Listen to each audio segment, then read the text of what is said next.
We are live. Hello, everyone. Good morning. We're going to give about another minute or so for everybody to get settled in and logged in, and then we'll get going.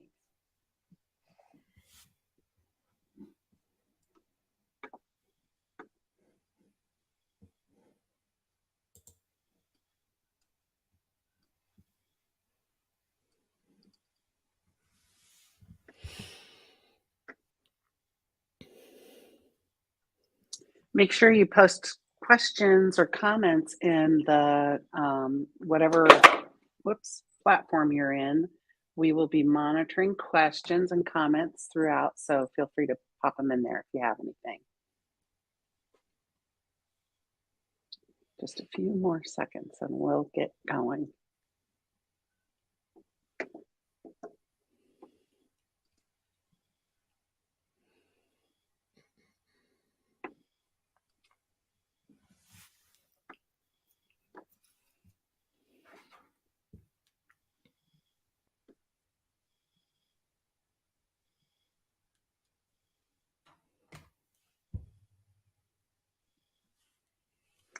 Welcome, everyone, tuning in, and thank you for being here with us on the Nonprofit Coffee Talk. We hope you find this session today helpful. I am so excited to have Tiffany Nobles here today to talk about grants as a funding stream. In my work as a nonprofit consultant, I hear a lot about grants, and I'm excited that Tiffany's going to talk to us all about that today and answer some good questions and set us straight about, the appropriateness and when that you should rely on grants for a funding stream.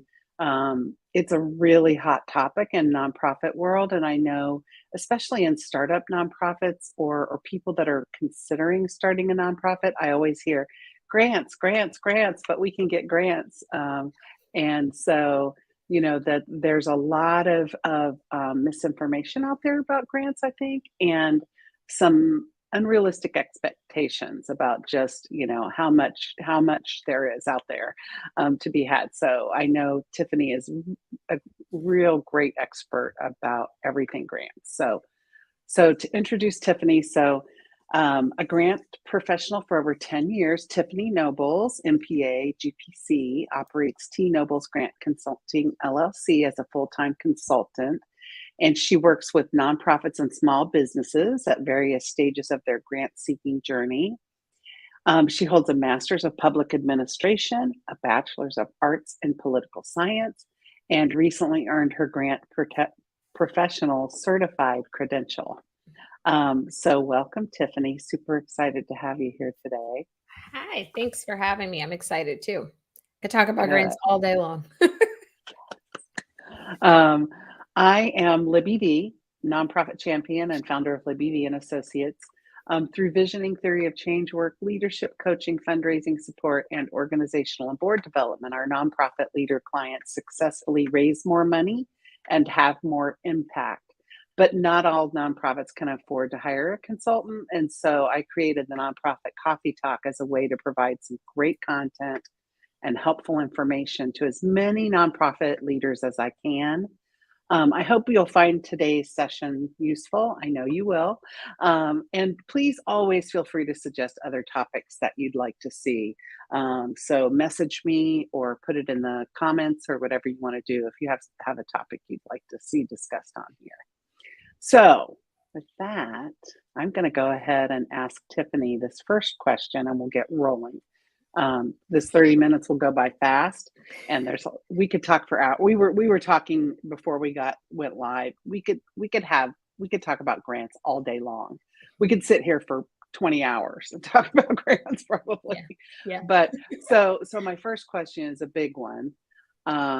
What is the biggest misconception about grants that you've heard?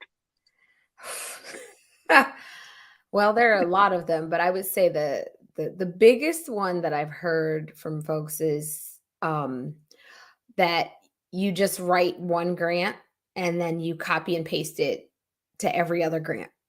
Like, oh, don't you just you recycle it over and over again. And I don't know. I don't know where that started. Yeah. Because I think if that was actually the case, grants would be a lot easier for folks than, you know, I know I wouldn't be working as hard as I work for my clients if that was the case, if I had just, Right? you know, I mean, I think there are pieces and parts of information that you do, you write it well, and it's how you're talking about what you do and how you're talking about your program. There are parts of a grant that you may repurpose or reuse depending on how the grant is formatted. You may be able to, in one grant, tell a little bit, and the next one add a little more detail because they give you a little more space. But it is not just a straight copy and paste from one grant. Like, I don't do one grant for each client and then just throw it into every application. And I think that thinking that that is the case often trips up some nonprofits, especially when they're going to either hire an in-house person or hire a consultant, because they don't understand the process. And so, especially if they're hiring a consultant, they're like, well, why am I going to pay you for this when all you're doing is copying and pasting and recycling? And I'm like, well, if that's what I was doing, or, then just pay me for the one, and then you can copy and paste and recycle it. And Right? I can use my time on someone else who is really understanding how the process works a little better. But that I would say that's probably the biggest one. And I don't have a lot of folks that say it, but I have heard it enough that it makes me cringe almost every time. Like, "Ugh, like that's not what I'm doing." Like, I wish I could, I honestly, I don't wish I could do that because it would be boring. Yeah, it would. It would, it's like, oh, I'm just gonna copy this and I'm gonna drop it Right. over here. Um, but it would be an easy button, and we all know that Staples is the only place that has an easy button. Right. So there's no And it easy doesn't button. say that it's an effective button, just No, an easy button, right? right. So Yeah. yeah, that would probably be the biggest one. If I had to rank all the misconceptions about grants that I've heard, that'd probably be the biggest one. Yeah. Yeah. I definitely hear that one. And also I hear, like I said before, we're starting a nonprofit, so we'll just write grants. We'll Yeah. just we'll Yes. just get grant funding. Uh-huh. Um, so I I keep I'm doing some searches to get staff for some nonprofits, and Mhm. particularly one right now that I'm really intensely in trying to help them find 4 positions. And so I'm reading, I mean, like over 200 resumes, right? Like I've read. And I liken that to what a grants committee or grants reviewers would be doing for this reason. And it's what you said, Tiffany. It's like many people who submit their resume, apply for a job, don't personalize it to that job. Mhm. So I've seen resumes where the title of what they named their resume is not even related to what this job position is, right? So like I saw one that we're hiring an education director, but it's their title on their job description was like higher education professor or something, and I'm like, Eh, it's because this is for youth, like this position's to educate youth. It's like Mhm. it's just bad practice, right? Not to like respond to the job description, Yes. respond to the grant requirements, Right. right? Right. Sorry to monopolize, but it just struck me this morning as I was gearing up for this and I was looking at resumes for them. I Uh-huh. was like, Uh-huh. wow, people just really don't take the time. They just send whatever They resume they have. Yeah. And that's honestly, that's the biggest part of grants. I mean, yes, writing, you need to know how to write well, but the biggest thing about grants is the attention to detail. And are you answering the question that's being asked thoroughly? And a lot of people, you don't get that if you were copying and pasting. You could very well not be answering the question at all. And a lot of, I tell people all the time, when you look at one grant, you've seen one grant for that particular funder at that particular time, because Some funders change their grant questions throughout the year, or when I started in grants, I started with federal grants with HUD, and we were using Me hard too. we got emailed a Word document that we had to fill out, and then we had to print it, and we had to send it in a binder. And then they moved to, a couple years later, they moved to an electronic system, and they cut out a lot of the questions. They changed some questions. They added character counts and word count limits. And so the question, you might think it's exactly the same, but it could be slightly different. And if you're not paying attention to that detail, you could not be answering all the parts of a question. And sometimes they don't even just ask you one question. It's like question number one, and then there's one A, B, C, D. You have to answer all of those pieces, because a reviewer could I shouldn't have to work hard to review it. So if I'm like, well, Right. you didn't answer C and D, maybe I'll go look at your website. I know some people that do, but I'm not one of those reviewers. I'm not going to, if I have to work too hard to Not going to figure out what dig. you want, then Yeah. maybe you don't need this money like you thought. Yeah. And I think you're probably representing the majority of grant reviewers. They're looking for you, what's on the grant, to Mhm. help them make the decision whether or not that is something that should be funded. Yeah. Um, so what are some best practices, or, I kind of hate the term best practices, but what are some good practices that people should utilize? And what are some reasonable expectations? And I could ask you so many questions. I'll stop there. And then next, I want to ask you about startup nonprofits and their Uh-huh. expectations of, we're just going to get grants. Yeah. So, So I would say,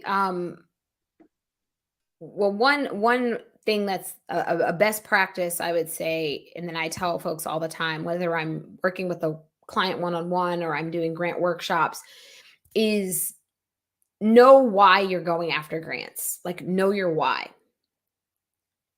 It's not, if you need a grant, if you say, "Oh, I'm going to go after grants," like we're having an event or we're running this program and we are $2,000 short of what we need to make this program happen.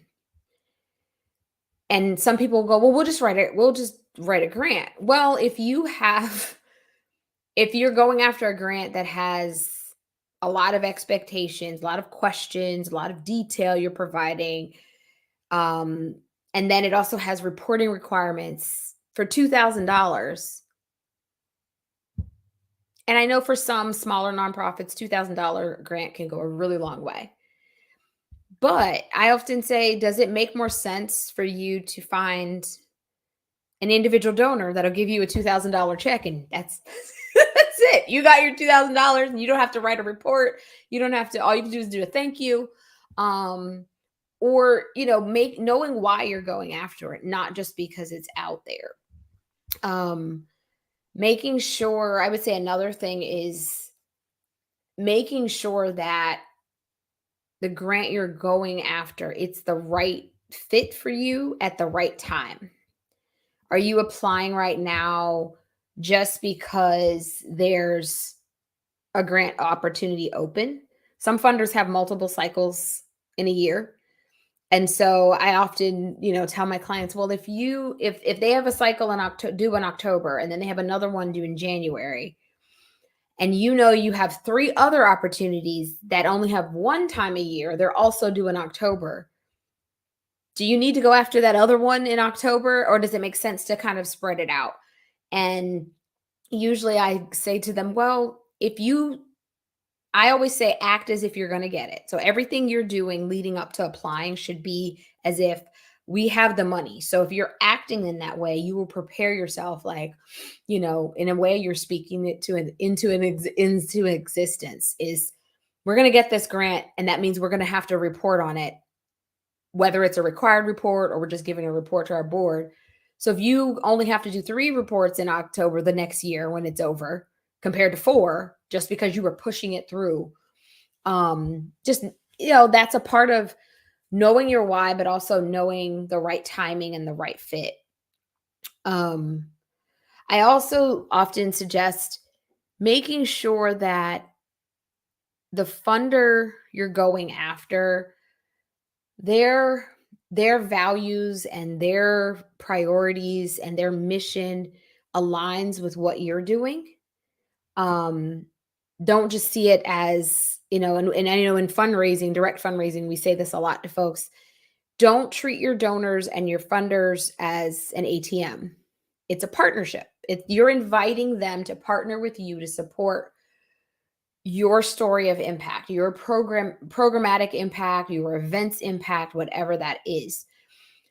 So if you make sure that they are in alignment with what you're doing, if you are focused on if you have a program that serves kids and you want to make sure they have positive environment, they have access to various opportunities, whether it be educational or just good experiences, and you have a funder that, you know, doesn't really align with that. I'm trying not to pick on any particular industry, so I'm being very cautious with this question, but there are some corporations that have foundations that give out grant funding, and you're like, well, I'm serving these kids. Maybe that's not really the one I want to go after. Just because they have a large pool of money sitting there doesn't make sense. Would you want to post on your social media or your website or even in just an annual report that you got funding from this particular funder?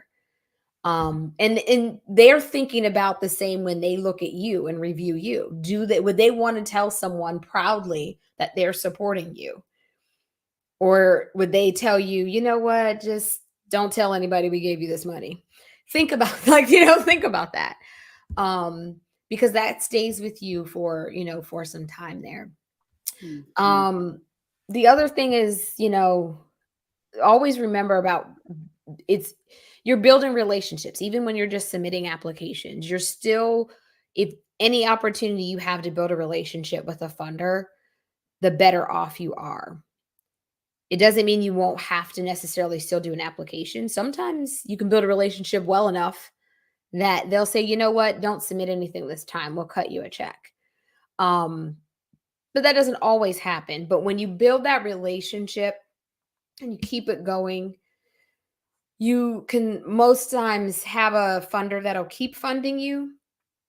They'll also possibly connect you with other funders. And that's always like, oh, well, they funded us, and now I've got 3 others that are interested in funding us. So we're submitting these, and you're leveraging one opportunity and getting all these other opportunities to Yeah. get funding. But just applying and going, I'll just send it in. I'm not going to try to call anybody. I'm not going to reach out. Now, if they say, don't call us, don't ask about your application, like, don't call us, we'll call you, follow that as well. That attention to detail. Like, don't, you know, be, I'm going to just show up at their office because I can't get anybody on the phone. There's a reason why you can't get anyone on the phone. Right. They didn't want to be, there's a reason why they don't have an email address Yeah. listed. They're going Yeah. through that. But those, I would Yeah. say, me kind of like the best practices, I would say, Yeah. Yeah. in how you kind of do some things. So It's your list of best practices made me also think about when you mentioned, that one funder will connect you to others. That is absolutely true. If you do a really great job and they know it, that you're doing so well with, your reporting or keeping them up to date, more, in a kind of a not as formal way, in an informal way. That they definitely will. The opposite is true as well, mhm. that if you do a really bad job, that can really tarnish your reputation among funders. Mhm. Please don't underestimate that, uh, grantors talk to one another. Oh, yeah, they Um, do. They know each and other, so, they talk a lot. yeah, sometimes they're even in yeah, sometimes they even have a group. Like I know in our area, there's a group of funders that gets together on a Mhm, regular basis. They mhm, get together and share stuff.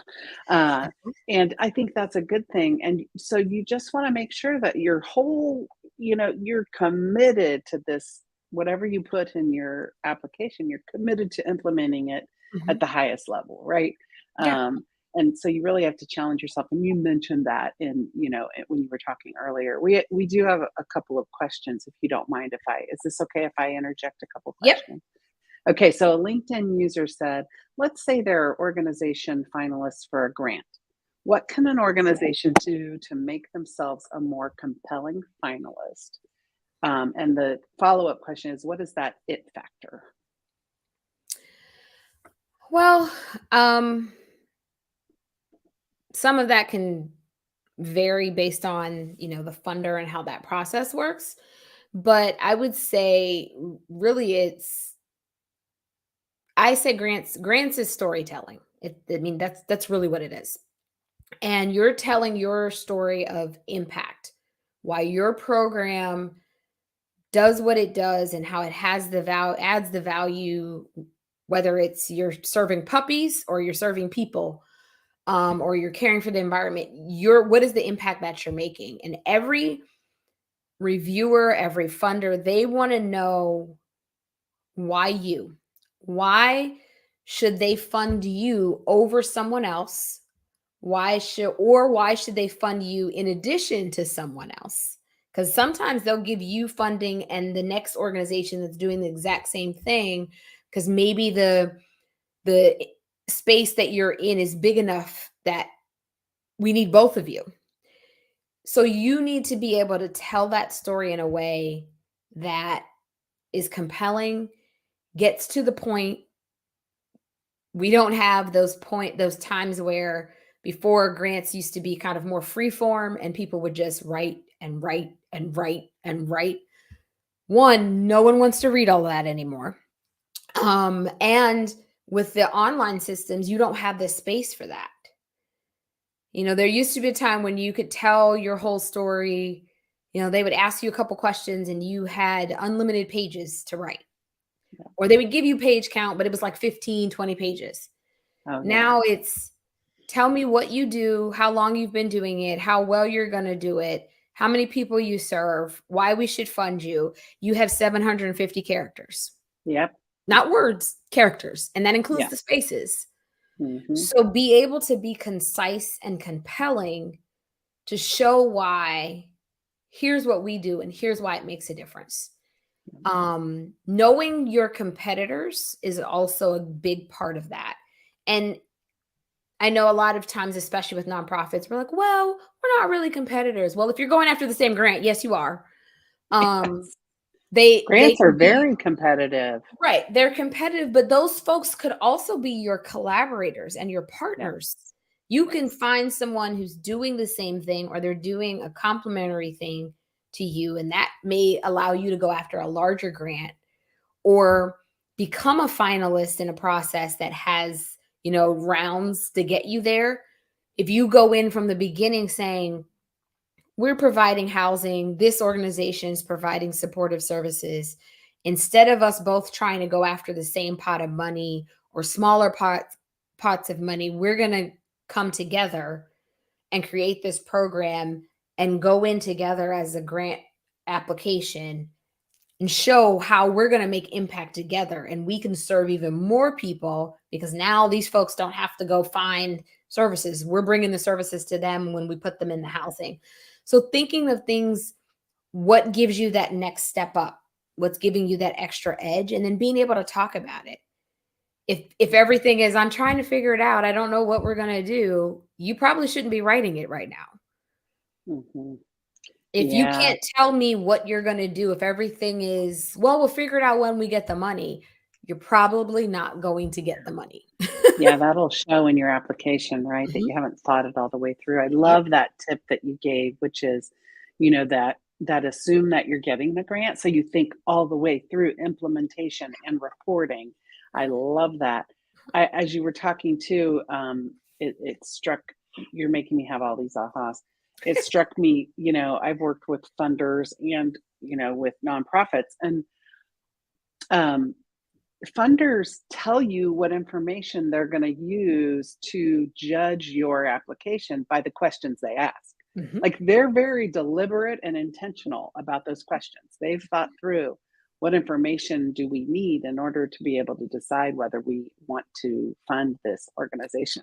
So that reinforces what Tiffany said, which is you've got to read the question, understand it, and Mhm. answer it Yes. succinctly, Yes. but in a compelling way, right? Yes. Yeah, and that, So, I mean, that includes, not leaving a required question blank. On yeah, online proposals, you usually can't even get to the submit button if you leave something blank. But there are yeah. some where you you don't, if maybe it's not a maybe it's a required question, but it doesn't prevent you from clicking the button or you're submitting something a particular way. You leave it blank, you're basically saying, I'm not going to answer this. Whether Mhm, it's intentional or you just missed it. So going through and reviewing all the questions, and it helps. I find when you think about, if you go into it with the mindset of we're going to get this, we've already received it, you think even about your internal processes. yes. Can we manage this funding? Do we have, if this requires us to submit monthly reports, both financial and, data reports, are we able to do that? Do we have a person that's like, are we capturing data? And what does that mean? Is it just that we have a sign-in sheet when the kids come in and we know we serve 15 kids on this day and we serve 10 on that day? Or can we really talk about how from the first day of summer camp to the last day of summer camp, here's the difference we made in their lives? That's the Mhm, compelling part of the story you can tell. And sometimes it's mhm, just about what you're tracking and observing. mhm. Yeah. So, Mary Jenkins is a nonprofit founder here in town that I know, and many people know her. She said, "Thank you for this conversation. After 15 years, we are looking Mhm. into grants," which makes me want to ask, when is the right time, to ask for grants? And like I said before, a lot of people that are going to start organizations or that do start organizations Mhm. have this misconception that they'll just be able to write grants to fund Yeah. their work. So talk about that. Yeah, so it really takes an internal kind of analysis. I worked in several different organizations locally before I did full-time consulting. And I worked in organizations that started up that were new, and I worked in organizations that had been around for centuries. Lots and lots of years, and some of them were still struggling with getting grants right. And Yeah. sometimes I think there's this thought of, one, I've had several people that have said to me, well, these funders have to give this money away. No, there's no law that says, I mean, there's that's not true. Like Right. they don't have to. Um, so it's not like the money's just always sitting there. Are there opportunities that are there? Yes. Can you go after those if they are in alignment with what you do? Yes. But knowing when you really are ready. And so one thing ended up doing when I moved into full-time consulting was I was having Hmm. conversations with potential clients, and I'm asking them why they want to go into grants. And they're like, well, because the money's there. And I'm like, well, that's never the best reason. Like, what is going back to knowing your why you want to use Hmm. grants as one part of your funding plan. It should not be the only Hmm. one. And if it is, then you need to rethink things Hmm. because, like other types, it's not guaranteed. The same way you can ask an individual donor, you can have all the meetings and dinners and coffee meetings and all that, and they still could say, I'm not going to write you a check. Right. The same thing could happen with grants. You could keep applying and applying and applying and not getting it. So you have to kind of diversify that. But doing kind of an analysis of, are you really ready? And Hmm. so one thing I created was, I often ask people I call it a grant readiness assessment. I ask them different questions about what internal processes and what resources do they have to be successful with grants.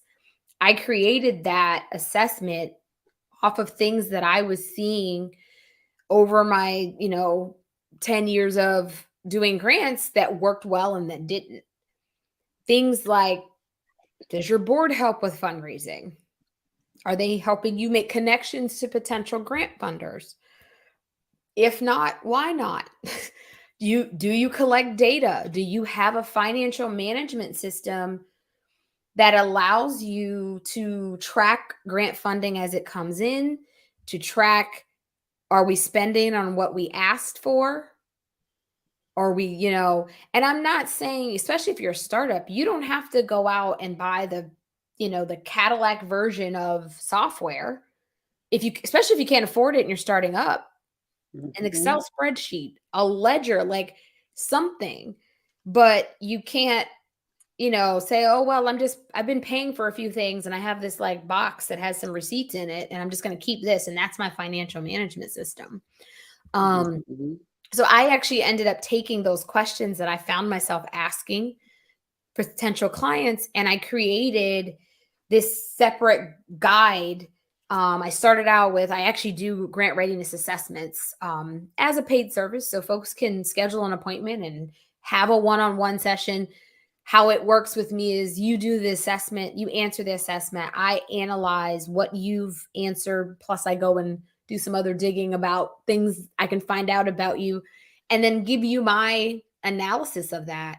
But then I Right. actually ended up creating a guide that I have available on my website that you can get and use on your own. It explains each question and why, like it gives you a little bit of background around that particular question and lets you kind of think through where you are. And I've had folks that have, as startups, they've used that on their own. I have people who are like, well, I'm working a full-time job, but I want to do this nonprofit. And so they go through that process. I've had others who take it and they go back to their board because they're like, our board keeps telling us we need to look for grants. We're not sure if we Mhm. really can. It helps you Mhm. determine where you are. And if, as you're doing the assessment, if you're like, I can't really do this on my own, and you want to still schedule a session, you can still do that. Um, Mhm. but it's available for free download on my website just to kind of That's great. get you, acclimated to knowing what kind of things you should be thinking through and planning. If you Right. want to succeed with grants, you have Yeah. to be able to plan. If you're winging it, or as one of my former bosses, who's a really good friend of mine, used to always say, we're not nailing Jello to the wall. So if you get Yeah. that visual in your head of what it looks like if you tried to nail Jello to the wall, All only a right. little bit of it's going to stick up there, right? So that's not how this works. Right. Is it a strategy people use? Yes. Do I believe it's successful? No. Because you're always chasing. It's like when you see those. I remember being a kid and watching the attorney commercials where they're running after the ambulances. They're taking somebody from an accident. Yeah. That's what it's like with grants. If you don't really have a plan, you're just chasing after the next set of dollars. Yep. Yep. And it's not a sustainable strategy. Mhm. And whether you have staff or you have consultants that you're working with, it's not sustainable for them either. Mhm. Because you end up burning them out and they're like, you know what, Yeah. I'm not gonna work with you anymore. I'm not gonna renew your contract, or things Right. like that. So have a plan that's sustainable for where you are right now and knowing where you want to go is the best way to do that. I absolutely. That is the best advice for grants, and for a lot of other things too. I think, Mhm, also, there's a question too I wanna ask you. We're mhm, gonna keep going for a few minutes if that's mhm. okay with you, Tiffany, Yep, just to that's get fine. through a couple questions. And, also, if you say to yourself, if you're looking for grants and you stumble upon something and these words come out of your mouth, "We could do that." You need to stop. Yes. Because, yeah, Mhm. we could talk about that forever, but, and please chime in on that one. Yeah, Um, that's definitely one that is about it's like chasing the dollars. Like if you're changing your program or how you run your program just to fit the funding opportunity, you are setting yourself up. Even if you got that money, you're setting yourself up to be constantly shifting. your sustainability plan for how you're going to keep this program going or the organization running, anything you thought you were going to do before has pretty much just gone right out the window, because you're going to keep changing it. And if that funder decides they're not going to fund you next year, or they're not going to fund anybody, or they're going to change their priorities, and then folks are like, oh, well, what do we do now? Because we designed this program to fit this into this box of how this funder wanted to see it. Mm-hmm. And you're just, it doesn't work that way. Know what your program is and how you deliver it. That's the story you're telling, is we deliver our programming this way, and we know it works because we're tracking it. We can show the results of how it works. And that's what we're inviting you to partner with us and invest in us and fund us for. That's great. And be able to stand on that, Yes, absolutely. Such a great answer. It's the right approach. Which is why I recommend you just like wholeheartedly. You are incredibly talented, incredibly Yeah. knowledgeable. You think strategically. You are so good at what you do. And Thank you. why I don't do grants, because I don't have that superpower like you. Here's a question: are there grants for brand new nonprofits? So this you sort of touched on this, but I think it's a more direct question. Like, Mhm, what do new nonprofits have mhm. available, if anything? The short answer is yes. That if you want a short, direct answer, yes. Um, do you have to look for them? Do you have to maybe work a little harder? Yes. There are some funders that really like to see startups, especially in particular industries. And so you'll need to look for those opportunities. They want to support you maybe in that first year or second year, and then they're like, don't come back to us. They want to fund a new innovative project. Um, and so those are the ones you should go after. Those are also the opportunities that might have smaller funding amounts. Um, and small compared to when you've been doing this for years and you can ask for 5 and 6 7 figure amounts, but still something that could be of impact. A startup nonprofit could get a $5,000 grant, and that could mean a whole lot. So it's just making sure that you do your research and make sure that it's worth it.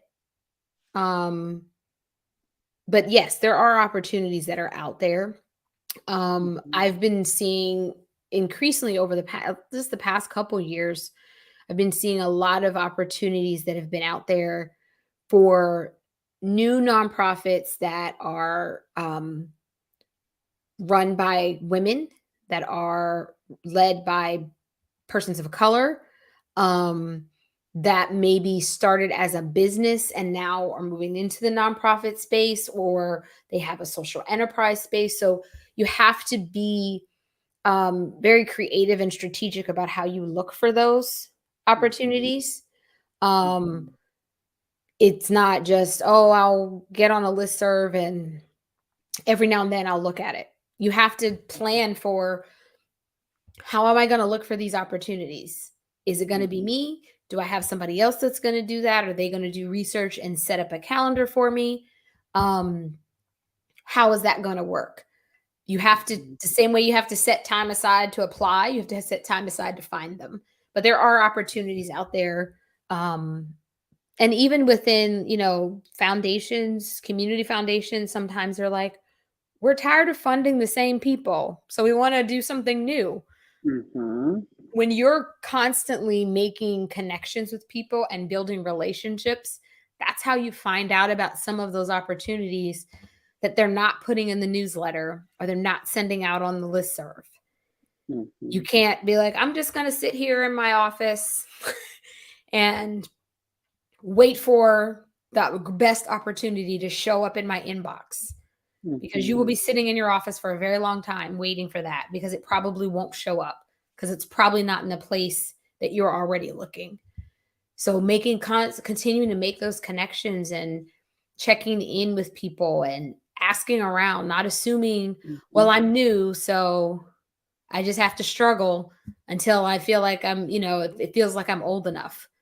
Yeah. Um, but I also tell people a lot of times, especially with new like startup nonprofits, that's where it's good sometimes to partner with other nonprofits that have been around for a while. Because Yes. sometimes you can be a partner on a grant that they're doing, and that Mhm. boosts your credibility for when you go after your own. But Mhm. you have to build a relationship with them to be able to do that. You can't say, "Oh, well, they've been doing this for 100 years. They don't want to talk to someone like me." And they're sitting there going, "We wish we had somebody that could do this thing because we don't want to do it, or we don't have the capacity to do it, or we don't want to hire staff to do it." That's where you can come in. So it's Mhm. constantly building those relationships and networking with others. Yeah, and I just wanted to reinforce that notion of partnering or collaborating because many grantors will just give you sort of a boost in favorability, whether that's a point or points or Mhm, whatever, mhm, because you're collaborating. Like mhm. funders love to see that because it's kind of an economy of scale sort of thing. And it also, for some foundations or corporations, it gives them more exposure. Yeah. And so just that is can be can Mhm. push you over to the favorability side. Yeah. It So can also increase how much you can get sometimes. yes, Sometimes you good go in by point. yourself, you can ask for 10, 15,000. If you go in as a collaborative effort with, 2 partners or 3 partners, you can ask for 200,000. Hmm. Yeah. I mean, it can be that significant of a Hmm. difference. Yeah. But so many organizations shy away from the partnerships. Yeah. That's a whole nother coffee talk for that, but I Yes, it don't is. understand it. I'm like, you could just it's right there. It literally says right Yeah. here, "Go for it." And you're like, "I don't wanna talk to them. They don't wanna talk to us. That's too much work. I don't wanna do it." Yeah. It Okay, can be leave the really money on the table. beneficial. Yeah. Yeah. Yeah, I really love your suggestion that for new nonprofits, partnering with a longstanding organization can provide that comfort for the grantor that there's stability, Mhm. with a longstanding nonprofit that has many years history. So I love that suggestion. Yeah. Any like last minute suggestions? My brain is sort of like rolling around like editing and proofreading and Yeah. making sure how do you stand out as far as your writing goes and so if you want to talk for a minute about that and then we'll probably Mhm. wind it up here. Yeah. I always say even if you've been writing for years, um, have somebody else look at it, walk away, come back. Even if you end up being the person looking at it again, but walk away from it and then come back to it and look at it again. Um, it helps making sure you're answering the question, that you've spelled things correctly. We all know there are words that it could be spelled correctly, but it's not the word you wanted to use. I've seen that as a grant reviewer where you're like, that is a correctly spelled word. That is not the word that you meant to use at all. And so just having someone that can do that, whether it's another staff person or it's a board member, it's a family member, have a friend, proof like you need somebody to look at this. Just knowing that that should be part of your process helps you plan for it. Hmm. So you can't write the grant the day before it's due and then expect somebody to drop everything to review it for you. And I've had folks who, you know, will tell me like, I honestly can't afford to work with you right now. But would you be willing to like at least review this for me and give me like, some thoughts on it? And I've done that. Sometimes depending on what it is and how big it is, if it's a small one, sometimes I'll just do it pro bono and be like, you're good. Like, I'll review it and I'll give it back to you. Yeah. So it's always asking people and being, asking with Mhm. enough time. You might get something, Mhm. for free. But then I've had other folks that are like, we'll pay you, but we can't afford to have you write it, but can we pay you just to review it? And I'll review it. And then we do it that way. But putting that into your plan, knowing And how your much lead timeline, right? You time, have right, to have enough time. right. And everybody writes differently. A lot of folks are like, well, I wrote a book, so I should be able to write a grant. Maybe. Maybe I not. write grants. I'm not writing a book anytime soon. Different types of writing. It's a It's different whole types of different, thing for me. So there are some skills that kind of translate, but there's this thing of people think it's just I can automatically just do it. I can move over into this space. But yes, with the editing and being able to make sure, like, pull all the questions. That's another thing. An online application, go in, copy all the questions into a Word document, write everything, work everything in the Word document, copy and paste it when you're done. Yes. One, because it's easier to check everything. Mhm. Two, if you have somebody else that needs to review it, you can send them the Word document. You don't have to give them your access to the online document. And the Yes. third reason for that is because the online portals, it's technology. And I have seen systems go down. Oh, yeah. And so if you are only working within the system and the system goes down and they say, well, just submit it to us by email because something's wrong with our system. And you're like, well, I don't have any of my answers because I wrote them all over here. Yep. I've seen So, that happen before. so have I. And the other reason to put it in a Word document is so that you actually have a copy of your submitted grant. Yes. Because frequently, most of the time, you're going to submit that grant and you're not going to see it, Hmm. Hmm.